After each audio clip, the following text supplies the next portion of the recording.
Welcome to Ikate's Crossing. Oh, I'm so excited! I got the Aboriginal Ancestral Wisdom Oracle. Now, I would love a few more of Mel Brown's decks.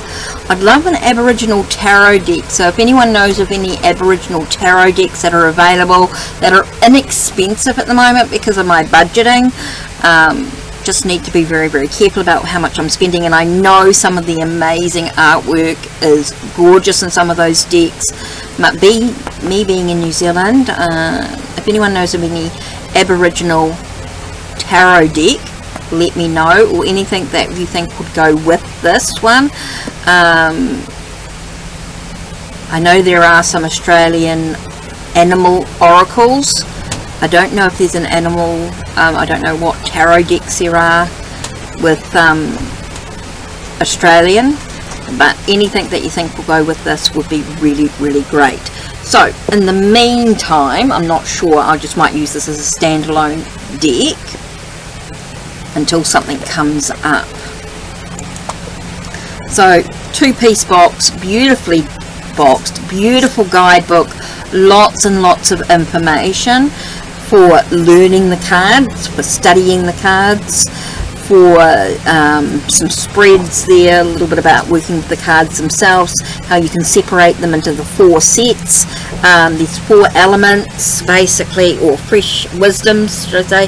There's freshwater wisdom, saltwater wisdom, desert wisdom, and rainforest wisdom. That's the first thing I sort of found out about the environments within the oracle. There's 4 Aboriginal ancestral wisdoms that we're dealing with here.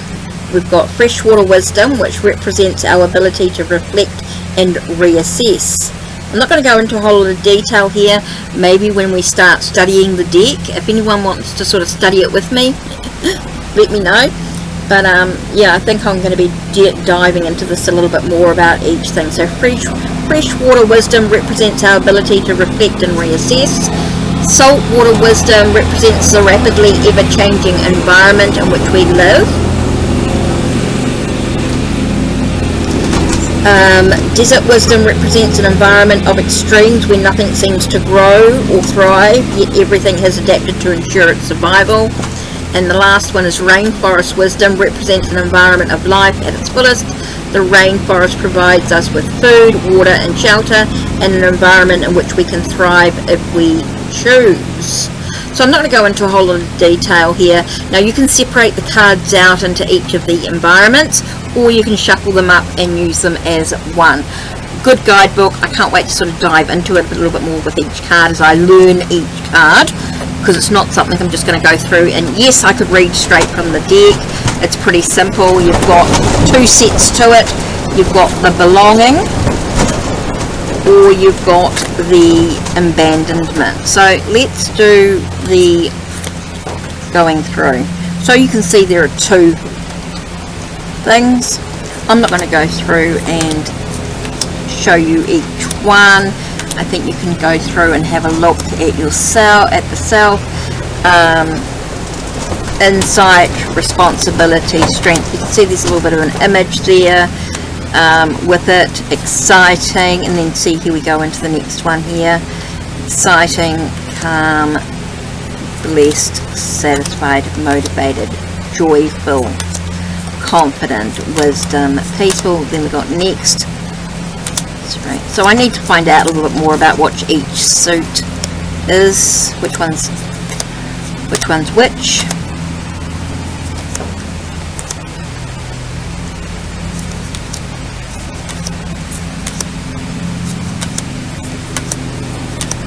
So what I might do is have a look at a card. Let's shuffle the cards. I'm going to do all the cards together. I'm not going to separate them. Whoa! Card. Whoa! A couple of cards have already flown out. So let's do, this one is being satisfied or being disappointed. So maybe it's about finding the ability to be satisfied with what's going on. And this one is being timid, being reckless. So let's have a look here. So if you're satisfied with what's going on, are you a little bit shy, a little bit timid with what's going on, or are you disappointed with what's happening and feeling a bit reckless. Let's have a look and see what the card says. Just giving you the options there, but let's do satisfied and timid. So satisfied. Okay, so the first lot of the blue, the dark blue one there is the freshwater wisdom, right? Freshwater wisdom. And the card was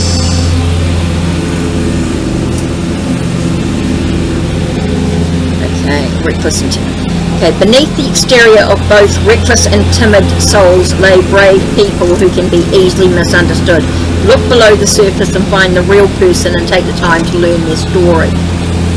So that's kind of interesting, isn't it? I'm not going to go through and read everything because we'll be here forever and I don't want to do that. And next we've got, let's have a look at this one here, which is the yellow, which is the saltwater wisdom.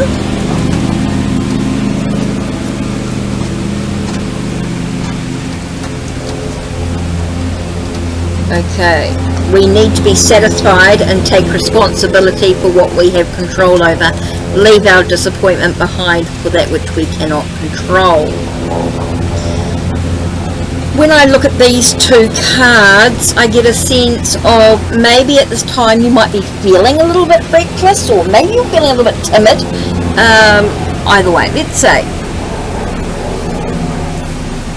I think they give you two completely different meanings here, don't we? We sort of really get this sense of, and I'll turn them around and put them out this way so that we're feeling a little bit timid here with what's going on, maybe feeling a little bit shy with what's happening, and so we need to find a way to be happy, to be satisfied with what's going on.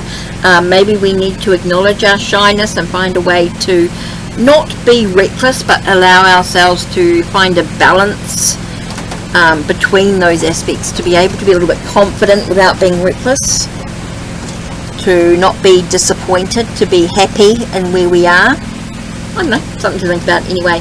So that's it from me. Take care and blessed be.